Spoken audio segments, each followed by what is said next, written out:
This morning, we are sharing kind of introduction to project-based learning, and really with a focus on kind of like, how do we start small? So when Susie and I were kind of brainstorming the ideas for this workshop, for this webinar, we kind of recognized the challenge that a lot of teachers face in kind of feeling like PBL is too large and overwhelming. And so like, how do we start small and kind of ease our way into project-based learning is kind of one of the themes of our webinar this morning. So let me stop that. Okay, so what we're doing today, or this morning. So we're going to start by kind of diving a little bit into what project-based learning is, and then also kind of compare it a little bit to an idea of just doing projects in our course. And so kind of what PBL is, what PBL is not. We'll experience project-based learning. I'll go through kind of a quick introduction to a project and putting you all in the role of students so you can kind of experience what PBL is from the start with a project launch. Susie will share a little bit of her story, her journey with project-based learning, and then we'll kind of wrap up sharing some resources, but also identifying key features and design principles of project-based learning. So like what some of the bigger ideas of project-based learning. Let me real quick, I'm going to share a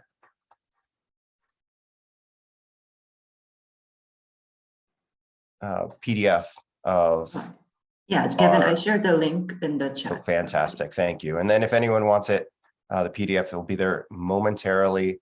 So let's introduce ourselves. So I'm Gavin. I am an assistant professor in secondary education at Cal State University Fullerton. My story kind of with project-based learning, during my PhD work, I was brought onto a project funded by Lucas Education Research, and their big mission at the time was project-based learning. And so I worked for a number of years on advanced placement PBL courses in social studies, and then multiple courses in science. And then have continued that work working with different organizations in PBL since then. Susie, how about you?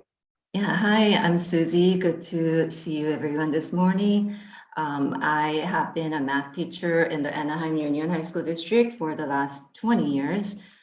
This is my 7th year at Oxford Academy, and I taught 13 years prior to that at Brookhurst Junior High School. And I was very fortunate that I started my career at Brookhurst Junior High School because at that school, like a lot of students were not necessarily just motivated by having good grades. So it really forced me and challenged me to see ways to how to engage my students by making like learning math more relevant. And at the time, like I didn't even know like what I was doing was like PBL, but I used a lot of elements and components of the PBL, and I saw like firsthand the impact that it made on my students. So since then, it was like almost impossible for me to go back the way that I used to teach, because like I saw how much difference it made, and students really saw the value in learning math. So I'm happy to share my journey and experience with you guys today.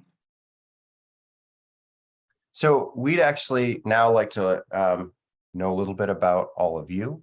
So if you can, please, in the chat, type your names, the pronouns you use, your affiliation, either school or district, your role. So either, it'd be lovely to know if you're teaching at a grade level, what grade level, what subjects. If you're not in a classroom, what's your role? And then it'd be great to know what your experience with project-based learning is. So one being very minimal experience, you kind of maybe have heard the idea, but haven't really explored it too much, and 5 being you're doing project-based learning and like all the time, and kind of just looking for a few more resources with project-based learning. So take a second, and then you can go ahead and hit that enter into the chat whenever you're done.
Great, thank you all. And so as everyone's kind of finishing that up, we've got a new chat prompt for you. And so this one, though, please wait and don't hit enter. I want to give you a minute or so to kind of do some think time of this. But I think often we deliver curriculum, and not often enough do we pause and really kind of think about what do we want our students, who do we want our students to become after engaging with our curriculum? In what ways do we want them to kind of change and kind of exist in the world a little differently? So think about, what do we want our curriculum to do? Who do we want our students to become after engaging with our curriculum? And just kind of stew on that for a second. And then when you kind of have a few answers, and those can be one-word answers, they can be sentences.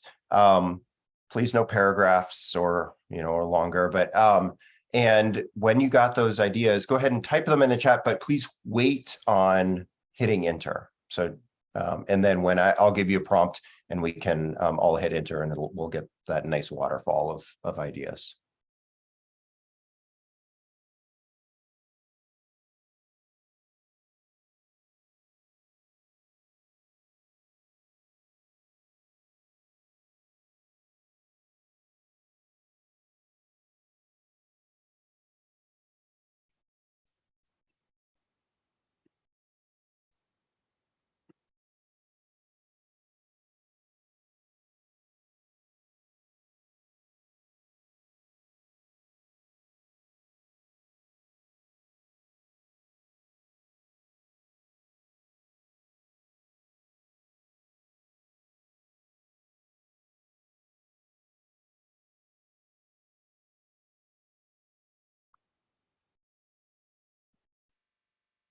Take about another 30 seconds. So if you haven't typed anything in the chat without hitting enter yet, go ahead and do that.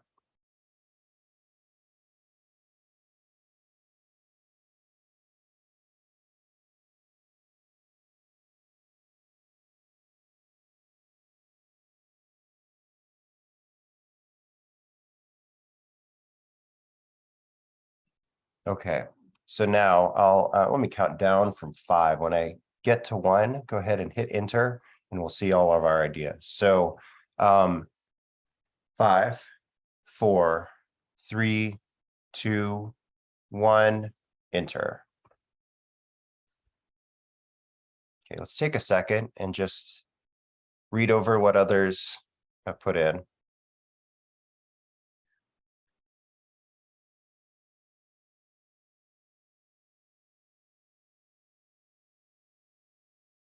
And so just some things kind of want to point out, and I think any curriculum can do this, or maybe not any curriculum. Many curriculums can do this.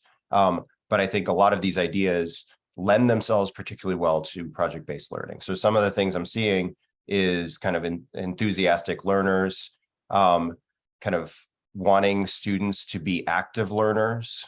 So not, and so we can kind of, I think it's important to think about what's the opposite of, so like versus passive, sharing their knowledge, being reflective and thoughtful, using tools in a flexible manner. So kind of thinking like adaptive transfer to other learning environments, critical thinkers, compassion, and purpose, reflectful, and so again, like using tools. So we have like, let's keep all of these ideas in mind as we think about project-based learning. And I think it's also super important if, as we explore project-based learning on a deeper level, to really stay true to this, because we can lose any curriculum, we can lose these values that we have for our students. And so we need to kind of keep them at the forefront of any work that we do. So next, let's kind of think, we want to introduce kind of some ideas around what project-based learning is and what the purpose of project-based learning is. I do want to note that there are, kind of different camps in project-based learning, and we're trying to bring a few together, but there are other perspectives. And we won't even get into like problem-based learning and stuff like that. Happy to chat later on about any of this stuff, but just to know kind of, we are presenting a certain perspective on project-based learning, and there are other perspectives slightly different out there. So we wanted to kind of, it's valuable to give a brief description or definition. And this is adapted from the Buck Institute, or AKA PBL works. And so PBL is an inquiry-based teaching method in which students gain knowledge and skills by actively engaging in complex and real-world tasks as they investigate and respond to authentic, engaging, and complex question, an authentic, engaging, and complex question, problem, or challenge. And there's tons we could deconstruct there, but one thing we particularly wanted to attune everyone to is the teaching method. That this is like, there is project-based learning curriculum, but often that overshadows that PBL is a inquiry-based teaching method. And like, I think that is part of our angle of how to make PBL, like, how can we start small with it? Susie, anything you want to add to that? Yeah, that's the part that I wanted to also highlight, because like, it's a way of teaching, and it's a way of organizing your instruction and designing your curriculum so that it's really authentic and meaningful for the students. It's not doing something, but it's just like the foundation of the way you teach and the way you plan your instruction. Absolutely. So I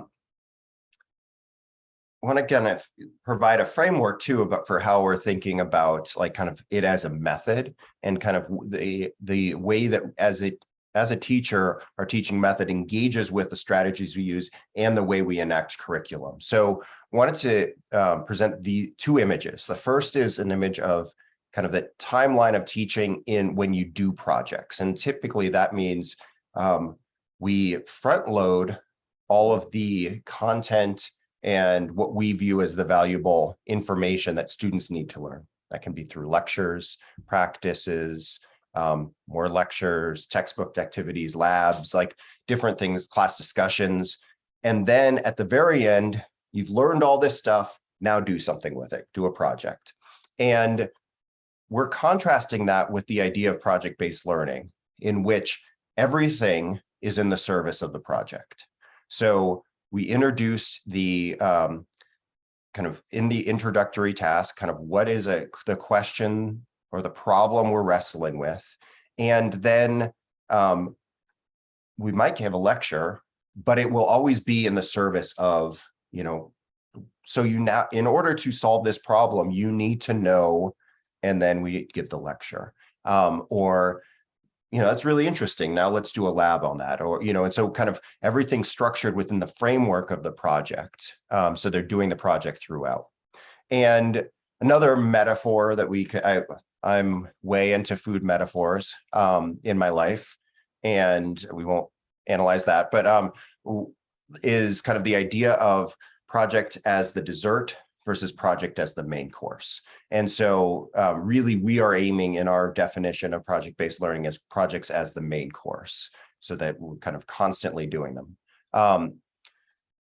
Some kind of ideas around this is kind of thinking about when a project is a dessert, it's an add-on. It's kind of focused only on the product, following directions of the teacher, kind of, and on and on. And versus when it's a main course, it's really kind of driven by student inquiry. There's students focusing on kind of what can they design within the project. There's constant real world application. So earlier there was that, like, how do we flexibly kind of apply the tools that we're learning to new situations? There's been some really lovely research that has shown how project-based learning promotes adaptive transfer for students. So that they're not just learning for a test, but they're able to apply it to new scenarios, new problems, because they're working on real world problems in their courses.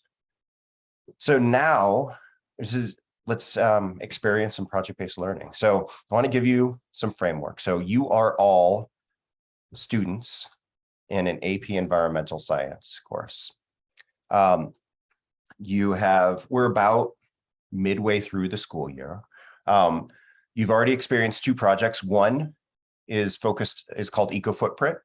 And in that project, as you might remember, like you analyzed your family's eco footprint. You looked at your water use, your trash use, kind of your energy consumption, and you proposed plans for your family. And you're currently in the process of collecting data to analyze the impact of the plans that you proposed. Then we moved on to My Community Ecology, and we looked at kind of environmental science and kind of sustainability at the community level, and proposed solutions in groups to different organizations at the community level.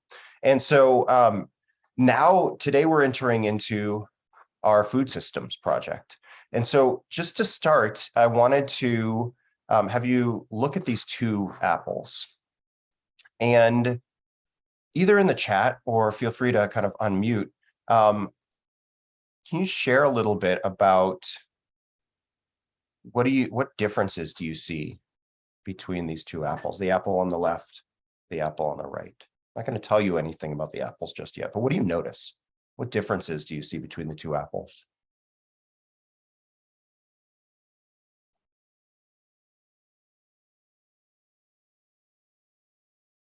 And again, feel free to either unmute and shout something else. We're a small group, or type in the chat. Some things I'm seeing in the chat so far. So the apple on the right appears to be shinier than the apple on the left.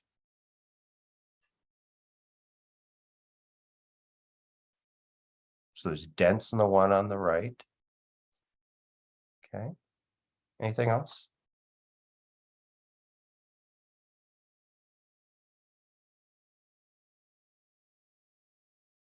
Okay. So there's possibility, and I think it's great to kind of like, we don't know the stories of these apples, but to kind of come up with some wondering. So, so it's possible the apple on the left came just straight from the tree, which then I want to kind of maybe infer a little bit. So then thinking maybe that didn't happen to the one on the right. Maybe the one on the right has, had a little bit more time away from home since it came off the tree. What else? What other kind of things do we wonder? The one on the left looks more delicious. Interesting. I like that observation. Why does it look more delicious? Anyone?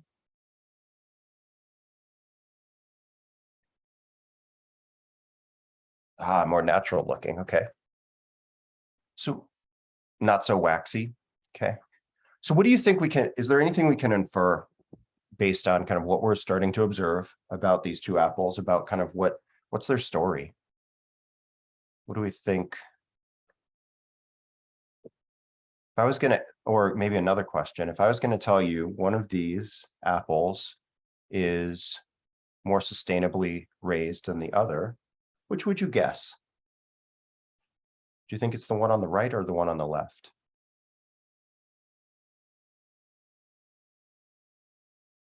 So question, like the one on the left might be organic.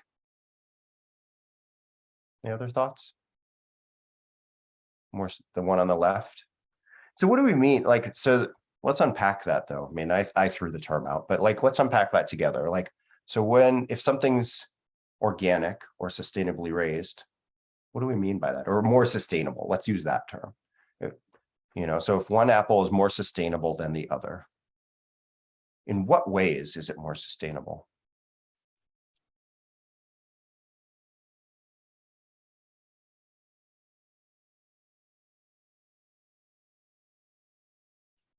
Doesn't harm the environment?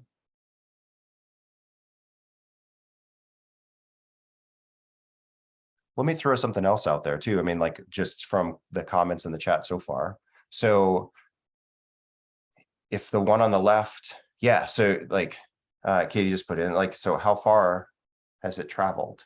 So if it's spent longer off the tree, so that means that it's probably, possibly, we're making a lot of guesses about these apples, and that's great. And so, but like maybe it's traveled further. So sustainability, we're thinking about not just the apple, we're thinking about like the environmental impact of that apple. So like that, has that apple been driving in a truck for thousands of miles? If it's been driving in a truck, I think Erica posted, maybe, there's chemicals there. And so like partly that's like, maybe to unpack that of like, partly those chemicals are possibly to preserve it.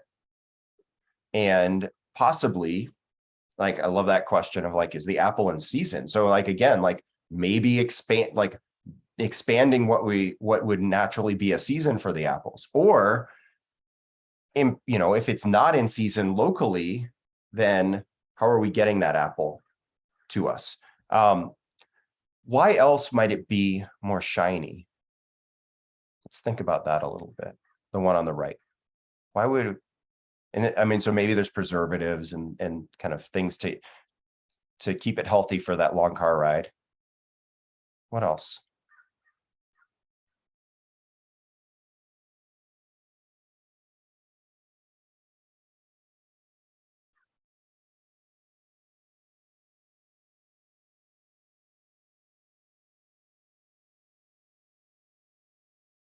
Wax coating, brighter, like those, yeah, that light is just shining right off of that apple. So, kind of there's a genetically modified, so maybe it's bigger, maybe it's waxier, like there's a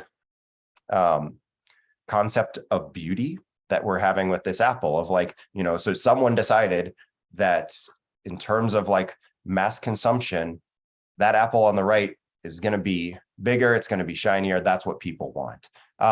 So some other things, and kind of I'll guide us a little bit more for the sake of time, that we'd want to think about is, so who's involved with that apple?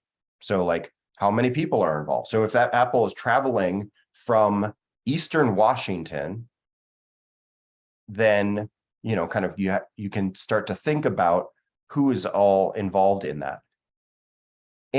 But we need to unpack all sides of that. So both who is involved, but also like then who is benefiting economically from that? Is there just one individual benefiting economically?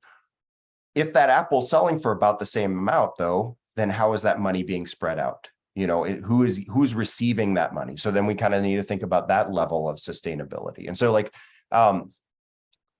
you all can step out of your role of students, and I'll share kind of where the class would go from here. So in the project launch, we have a task that anyone has access to. There's not, it would help if we, kind of with our previous two projects we've been introduced to ideas of sustainability, but had we not, there's still an access point. Everyone's getting interested, and really we're making complex this idea of sustainability. And so that is kind of the what we then kind of continue with, thinking about food and sustainability for the remainder of the project. That's the kind of the big idea of it. And so then from there, students look at their food shed. And so they go home and identify kind of different foods and kind of different ingredients that they have at home and realize, and where kind of identify where does it come from. And then they come, so that's their homework that night. Next class, they come to class, share about their food shed, and then they're put in the role of farmers. And so at that point, they need to identify a sustainable crop that they're going to grow, and they create a farm.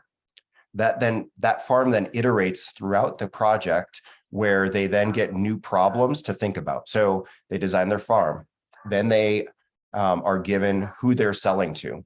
And so if they're growing organic apples and then they're selling to McDonald's, or they're selling to Ralph's supermarket, or and then they add livestock, then they learn about how their access to water, and on and on. And so kind of it gets more and more and more complex, and we kind of support their thinking and becoming more complex over time. All right, let me hand it over to Susie. Thank you, Gavin. That sounds like a really fun and like really involved project, challenging but fun at the same time. Okay, so I'm gonna start my story of my PBL journey. So I was never like formally like trained in PBL, and it's just like I just learned from like trial and error, and just authentically and organically, like how my students responded and reacted to different things I did. So I'm gonna start with part one, why PBL. Like I said a little bit earlier, as a math teacher, we always hear like students saying like, when am I gonna ever use this? Or, but then that's one thing, like, and as a teacher, you might say like, or think, oh, the student is just being lazy, or they're just like coming up with excuses, or, they're just not motivated enough. But then as a parent, I have a son, and when my son was about like 4th grade, he was doing his math homework and I was helping him next to him. And he said, Mom, why doesn't math solve its own problems? Why do I have to solve it for them? And like, I kind of paused when I heard that, because like, he was like, honestly, just like not really understanding why all these math homework or questions that were saying like, oh, Sam wants to do this, and what should Sam do? Or find X, like it's like more like a command, and it feels like there's this math dictator or math monster just making them do work, like labor for them. And then I realized, wow, that's how students actually feel. Like what teachers or the textbook writers think is like real or real world application, like it may not feel like that for the students at all. So I kind of came up with this phrase with my students, like, you guys don't work for math, make math work for you. And Dr. Gutierrez, in her speech about rehumanizing mathematics, said it in a better way. She said, humans in the service of mathematics, or instead of humans in the service of mathematics, mathematics should be in the service of humans. And that shifting mindset really helped my students to see like the purpose of learning math, and they didn't feel like they were doing the work for math, but they were learning math so that they can use math to do the work for them, or to answer the questions, or to solve the problems that they had. And that's where PBL came in. I'm fortunate to work in a district that really understands this idea. And one of the core values at Anaheim Union High School District says education must work for students and not the other way around. I want you to take a few seconds to think about this quote, and like maybe share in the chat, like, what does this mean to you? Because this same sentence may mean differently to different people or different educators, depending on their context. And think about what might this look like in your classroom. And since I cannot see the chat when I'm presenting, Dr. Tierney can moderate the chat and share please feel free to interrupt and speak up. Education must work for students and not the other way around.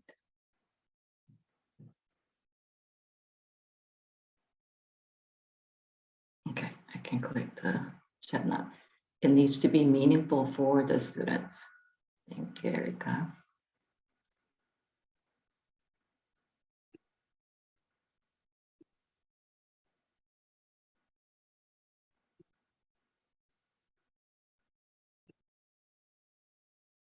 To me, this means that we as educators need to include students in determining what is important for us to study and focus on. Their input helps drive instruction. Their input helps drive instruction. And Erica shared students engaged in solving problems and explaining their thinking. Thank you. Okay, so then I'm going to get into part two, like how do we do this? I have been like sharing my PBL journey with other math teachers in the past, and we like group of math teachers got involved in planning for PBL, and they spent like a week or even like a longer time to plan their PBL, project-based learning unit.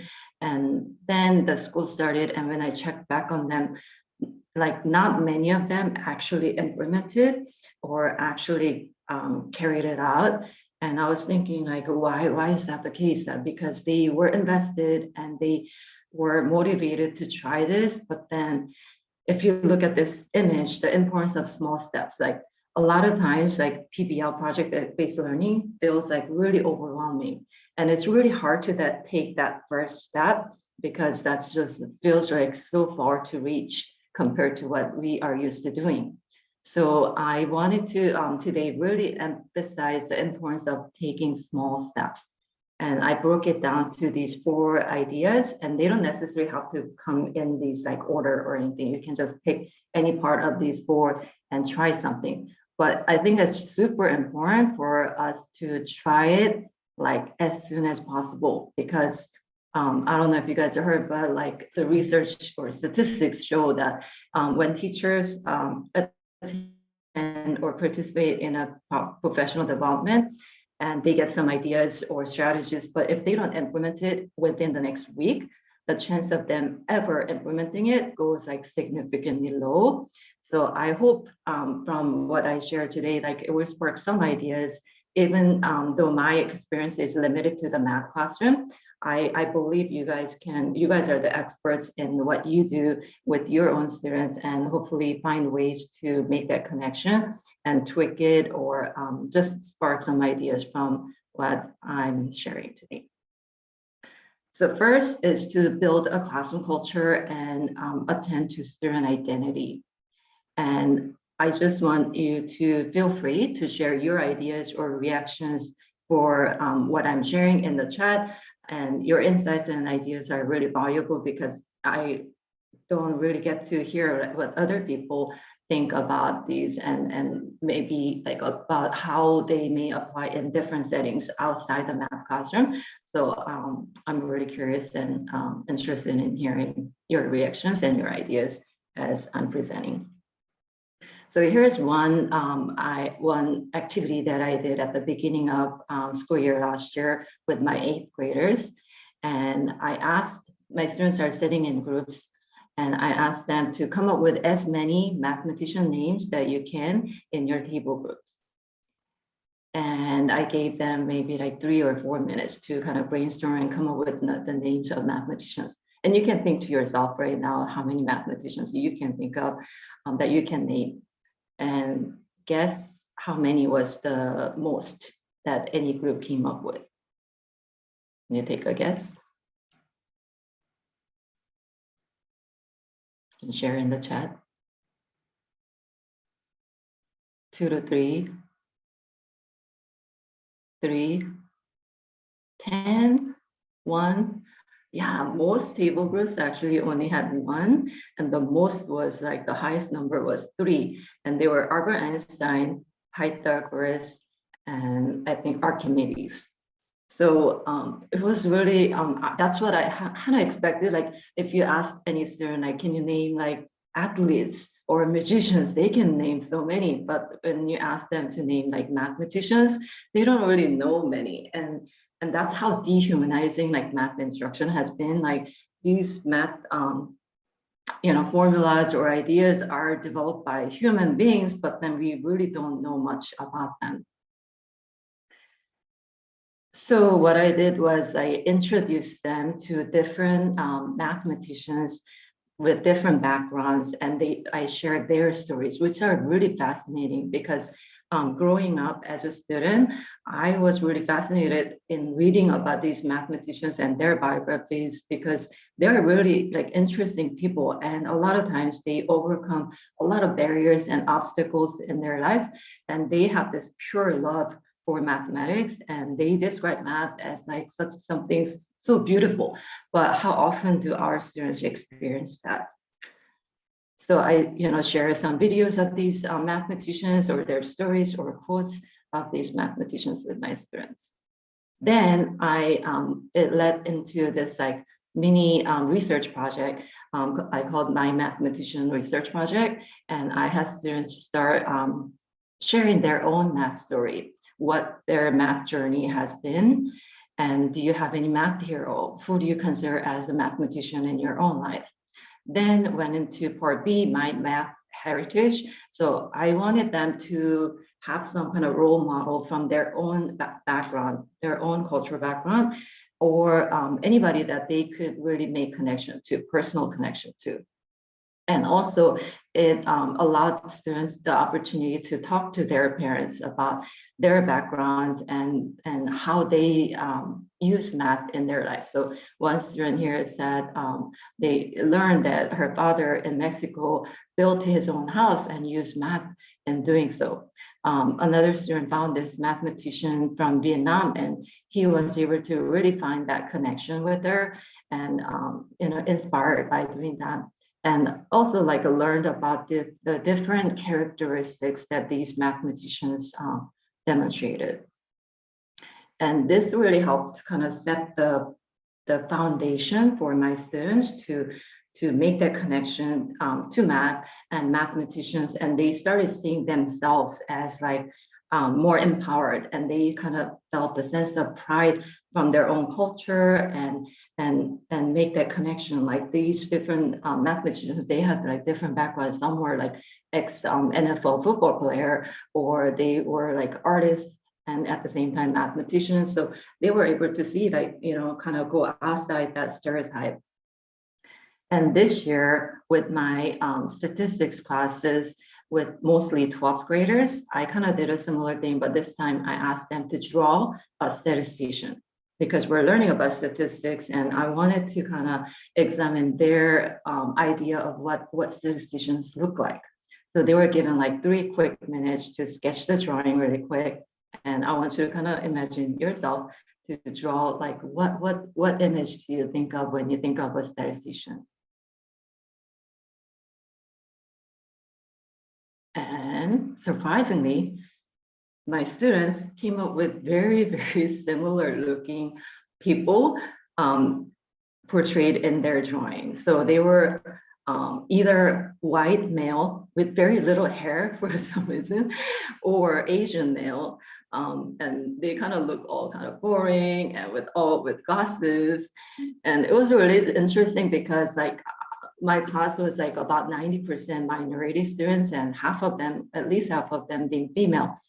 But about 80% of the statisticians that they drew were of white, and the other 20% like maybe Asian, and over 90% of the statisticians that they drew were male, although half of my students were female. And none of them drew like one female statistician of color. So that was kind of shocking. And we kind of had a discussion as a class, like, why is it important that we have different people representing different backgrounds in a job like statistician or data analyst? and what role do they play? They play a big role in like decision making using data. And if only one type of person or group is represented in that decision making, like how would that impact others? So then next, and I'm hoping as I'm sharing this again, you guys are kind of inspired and sparked some ideas on how you can do this with your own students or in your own context. Second is daily or weekly routine.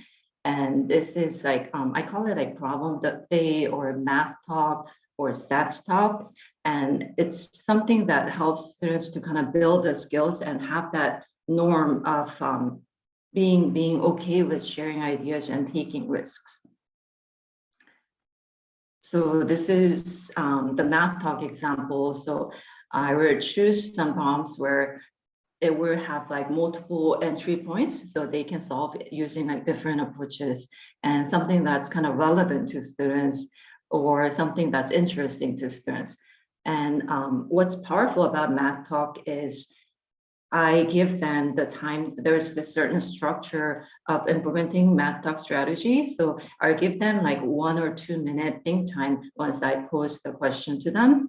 And during this think time, it's individual think time, sacred. They cannot share with others. They cannot do anything else. But for those 1 or 2 minutes, they have to just think on their own. They're not interrupted of their thinking by others sharing their answers or thinking before they get their chance to think on their own first.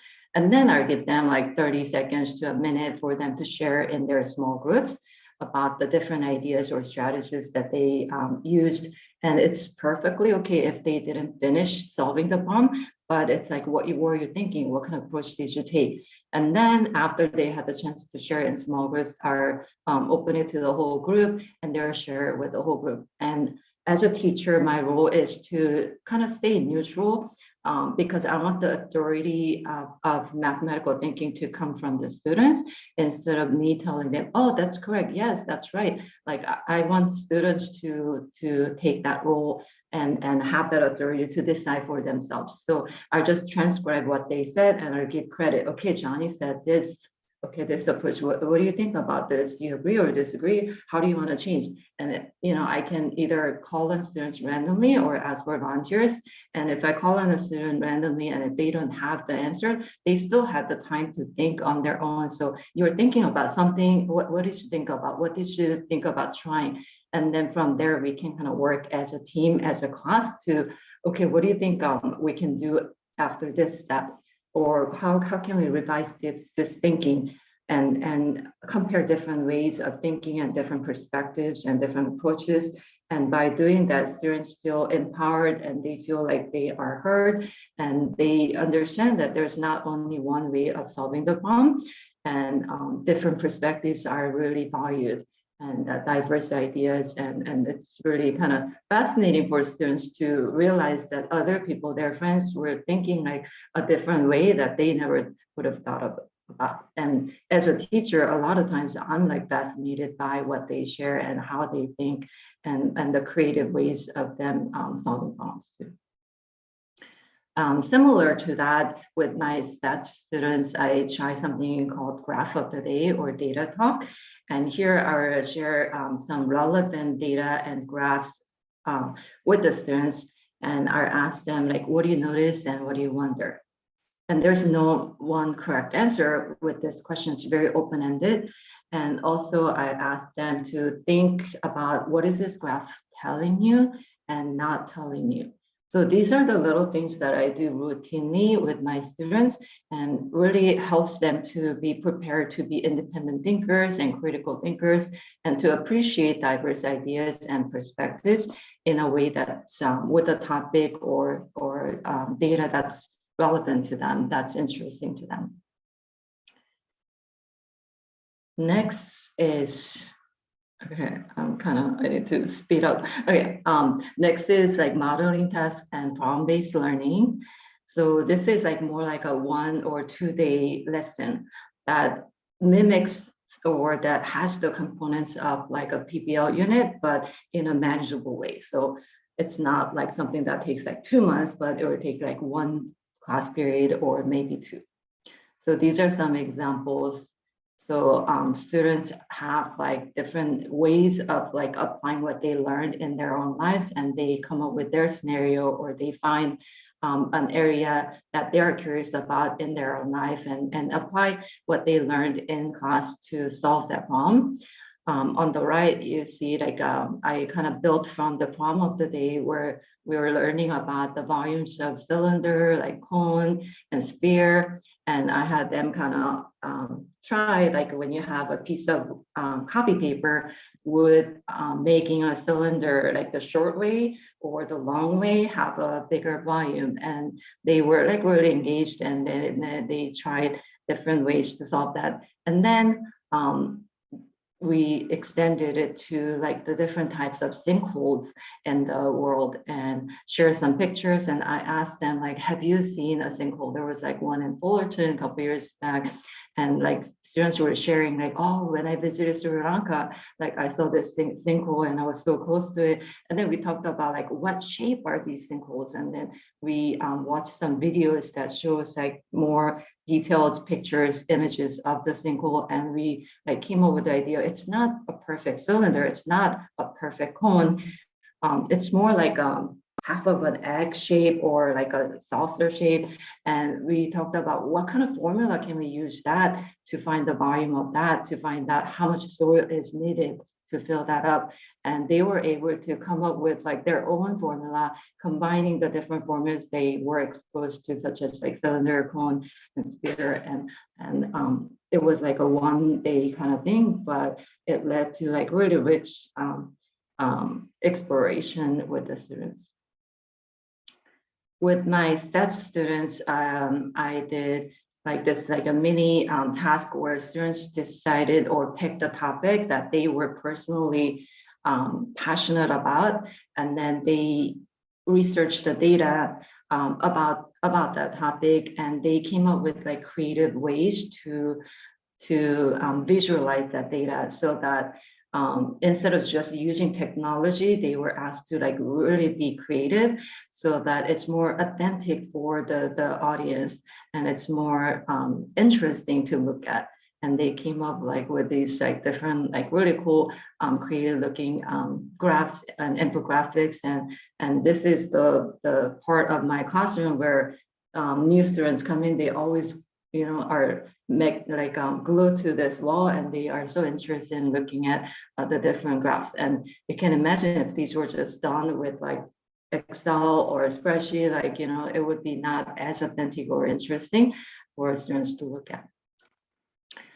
Finally, if you are ready or want to start planning for a PBL unit, I am currently doing that right now. So I'm going to share what I have done in the last couple of weeks. So I often like share different quotes from mathematicians or other people that kind of spark their ideas. And I emphasize, in mathematics, the art of proposing a question is much more important than just answering the question. And students are not used to seeing that, because they are often just asked to answer the question, but not raise a question. And this is important for PBL because their own question is going to be the driver to do this project-based learning. And a lot of times students are not given a lot of opportunities to come up with their own question or formulate their own questions. And so, I use like different videos or different like articles with some relevant data, and have students kind of share their thinking. Like after watching this video about educational equity, we shared about like, what do you think? What resonated with you? What do you believe in? How do you want to change what's happening? And what ideas do you have? And students come up with like really cool ideas, and I'm like really impressed. And they share with each other, and they comment on each other's posts, and it's a really safe place for them to kind of bounce ideas with each other and understand each other's like perspectives. So then after that, they were asked to come up with their own driving question related to educational equity. And they came up with like, we're learning about bivariate data and linear regression, scatter plots, and correlations. So they came up with different things that they were familiar with or they were interested in learning about to explore the correlation or relationship between. And after they did like the whole project where they were using the tools that we were learning in class throughout the steps of project, they were asked to take some action steps. We talked about how it's important to bring awareness about the topic you're passionate about instead of just doing this to turn in for a grade. We want to make some impact at however small or big. And some of the students like sent a letter to the principal of the school about the concerns that they recognized, identified in their project. Another group of students, they decided to start this tutoring program for students who cannot, like, who don't have resources to, have private tutors, and they volunteer as a peer tutor. They posted some like social media posts and got some feedback and brought awareness about the topic that they were passionate about. And these are some student reflections or the letters that they gave me, and it's kind of awkward for me to read it. So maybe I'm gonna ask for Katie, do you mind reading this one using your voice? Sure. All right, so what students said: throughout the year, you showed your intelligence and your passion for teaching by your engaging projects and lessons that did not just teach us the textbook curriculum.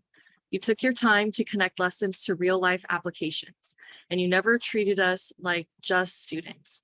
You understood us as authentic, unique human beings. You knew that some of us were just not meant to be future mathematicians, and so you took that and connected our passions with mathematics in a truly amazing way. Yeah, so it was really powerful to hear this from the students because like they really saw like what I was doing and what I was like aiming at and being like treated as authentic, unique human beings instead of just test-taking robots. That was really powerful. And yeah, not everyone's gonna be future mathematicians, and that's perfectly okay, right? This quote came from a 12th grade student from my stats class. Can I ask Lamson to unmute if possible to read this out loud?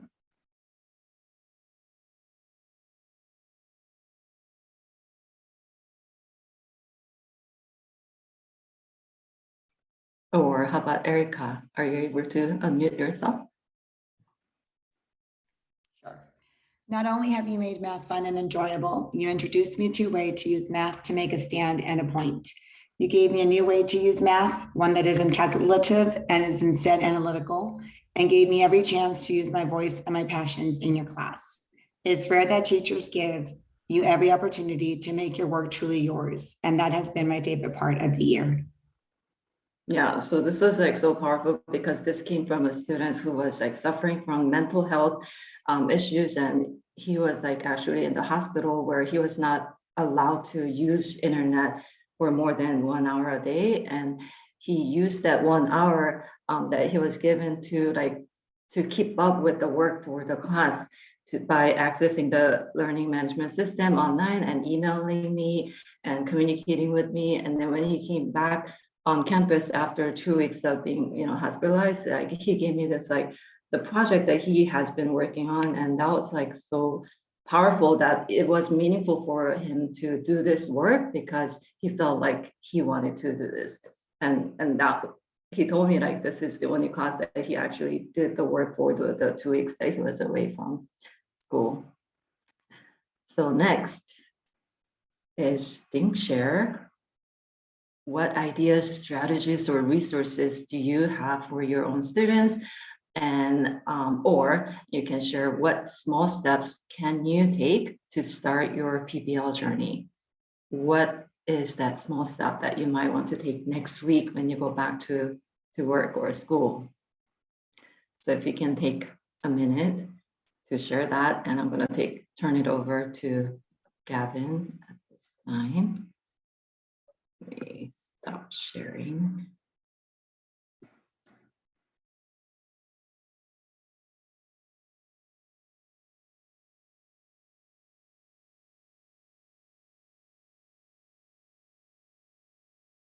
All right. So, and as you kind of think about what small steps you can take, or, or even just like what are some activities that you do in the classroom, or activities you support teachers to do, that can be shifted just slightly to a PBL framework. And so, as you're kind of thinking that, feel free to post ideas in the chat. I'm going to share a framework for kind of thinking about, and kind of with that, like some resources for thinking about project-based learning. And so there's a lot of terms that we've kind of slipped into, slipped into the into our presentation, and around kind of like thinking about authenticity and things like that. So I kind of want to name some of those as design principles for project-based learning. And so these design principles help us, or kind of act as guideposts for the decisions that we make during design.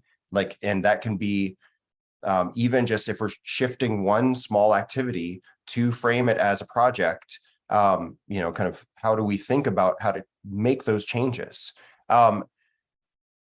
Earlier, we thought about what values do we have? What do we want our curriculum to do? And so these are pedagogical commitments that we have in thinking about equity, and thinking about engagement, and thinking about social emotional learning. And so like, though, I think it's important to recognize that anything in any work we do, we need to bring those to the table and interpret design principles using those lenses, and kind of thinking about all of these design principles, but also we can kind of focus in on one or two. And so I wanted to, I'm going to share in the chat in a moment, a white paper that describes all of these design principles in great depth, and as a resource that you can, or you can choose not to read. But there's also some reflective questions at the end of that paper for thinking about the design principles, and thinking about kind of that are created to support you in creating project-based learning activities or curriculum. And so some of the design principles, like we kept bringing up, is authenticity or student agency. In what ways are they able to take it in different directions? Talked about the centrality of projects and the purpose for learning. So we're giving them a reason to learn besides we are telling them to as a teacher. The centrality of projects connects to that idea of it's the main course. It's not just the dessert. And I'm not going to, we're running short on time. I'm not going to kind of pour over these, but know that this exists. This is a resource for you, and kind of defining a few of these design principles and giving examples of some of these design principles in terms of giving students a purpose for learning. What is, kind of centering the projects in the curriculum, providing opportunities for authenticity, and like another term for that would be kind of application to the real world, and providing opportunities for student agency. We chose to zone in on these four as kind of a way to start thinking about it. And so like, I think when you start designing or shifting activities to be more project focused, thinking about how can I provide a purpose for them, of like a reason for doing this, and that can be a question of like, what's up with sinkholes, or, it can be, you are a farmer, you need to design a farm. Centering that project, and then kind of thinking about how are we making it authentic, and how are we providing students opportunities for agency. One small note I just want to make around authenticity is like, there's certainly authenticity to discipline. Is it, or subject area? Is it an authentic problem that experts or, scientists or mathematicians engage in? It's also really important, I would say essential, to think about in what ways is it authentic to students' lives. And kind of when I think of authenticity, it's the wedding of those two ideas, that it's authentic to our subject area and it's also authentic to students' lives. And I think project-based learning provides opportunities for those two things to meet. So kind of as we wrap up, we have so many resources we want to share.